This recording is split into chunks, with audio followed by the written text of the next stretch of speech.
Di satu sudut kedai terpakai yang berbau apek, Akil terpandang sepasang mata kaca yang besar. Patung itu tidak comel, tetapi tenang, macam sedang menanti mangsa. Penjual tua itu hanya berbisik, "Ambil saja, dia suka budak perempuan." Akil bawa pulang patung itu sebagai hadiah untuk Aira.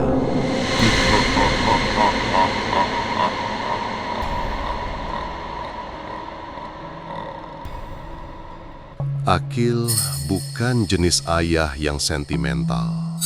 Tapi sejak istrinya meninggal 2 tahun lalu, dia coba jadi lebih lembut untuk Aira, anak perempuannya yang kini berumur 7 tahun.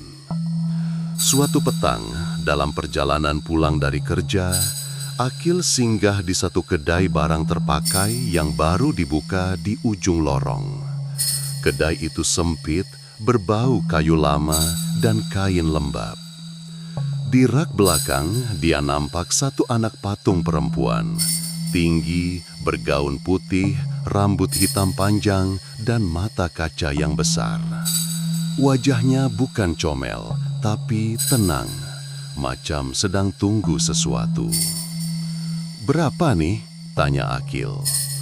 Penjual, seorang lelaki tua yang tak banyak cakap, jawab perlahan, "Ambil saja, dia suka budak perempuan."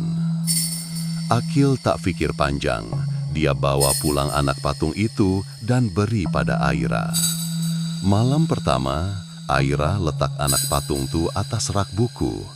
Tapi esok pagi, patung itu dah duduk atas kursi kecil di tepi katil. Akil tanya Aira, tapi dia kata tak ubah apa-apa. Malam kedua, patung itu pindah lagi. Kali ini ke meja belajar, sentiasa menghadap Aira. Mata kaca tuh macam ikut gerak. Akil mula rasa tak selesa, tapi dia tak nak tunjuk.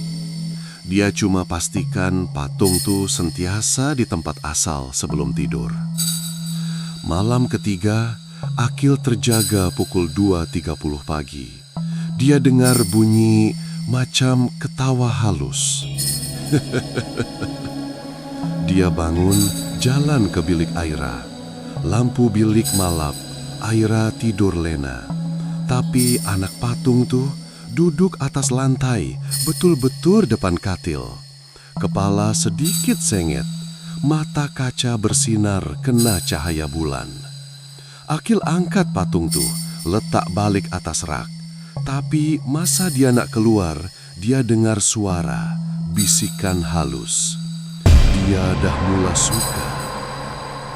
Esoknya, Aira mula berubah. Dia jadi pendiam, tak nak makan. Bila Akil tanya, dia cuma jawab, "Dia tak suka kalau saya bercakap." Akil tanya siapa dia.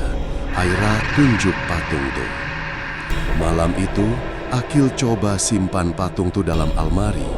Tapi pukul 3 pagi, dia dengar bunyi benda jatuh. Patung itu dah ada balik atas katil. Akil mula siasat. Dia pergi balik ke kedai barang terpakai. Tapi kedai itu dah kosong. Tingkapnya berdebu, papan tanda dah tanggal. Seorang wanita tua di sebelah kedai kata, "Kedai itu tak pernah buka, dah lama tutup." Akil tunjuk gambar patung. Wanita itu diam lama. "Itu anak patung Mila. Dulu ada perempuan simpan patung tuh. Dia tak kahwin, duduk sorang. Orang kata dia bercakap dengan patung tuh setiap malam." "Dia masih hidup?" "Tak, dia hilang. Rumah dia kosong. Tapi patung tuh ada atas katil. Duduk diam, senyum." Akil balik rumah. Dia coba buang patung tuh, letak dalam tong sampah. Tapi malam tuh Aira demam, menggigau, menangis. Dan patung tuh balik semula ke bilik. Akil coba bakar, tapi api tak hidup. Kayu lain menyala, tapi patung tuh tak terbakar. Hanya gaunnya sedikit hangus, mata kaca masih bersinar. Malam ke-8, Akil pasang kamera dalam bilik Aira. Dia nak tahu apa yang berlaku. Pagi esok, dia tengok rakaman. Jam 2.47 pagi, patung tuh mula gerak sendiri. Perlahan, kepala berpusing, tangan bergerak. Dia turun dari rak dan jalan ke arah katil. Jam 3 pagi, patung tuh berdiri di tepi Aira dan mengilai. Suara tuh bukan dari mulut, tapi dari dalam rakaman. Bunyi macam perempuan, tapi bukan manusia.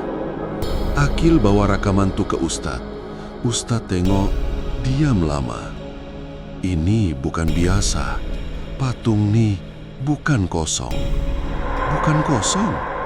Dia ada isi, roh, atau sesuatu yang menumpang. Dia tak nak dipisahkan dari Aira. Akil tanya, boleh buang? Ustadz geleng. Kalau kau buang, dia akan cari. Kalau kau bakar, dia akan marah.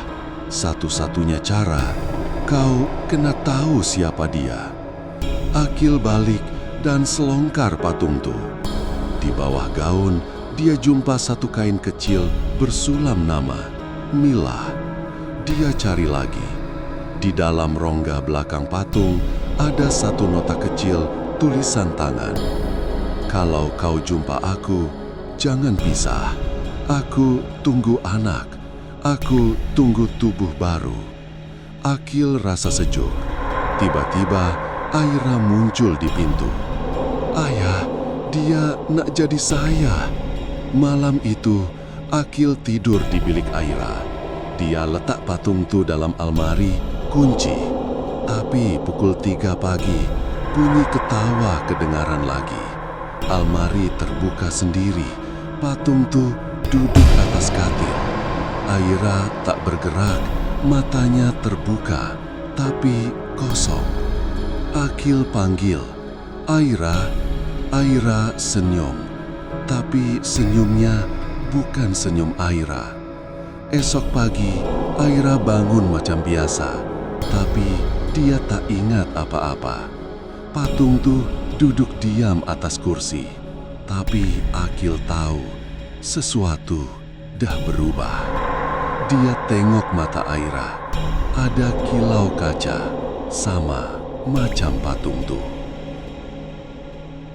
Kalau kau beli barang terpakai, jangan ambil anak patung.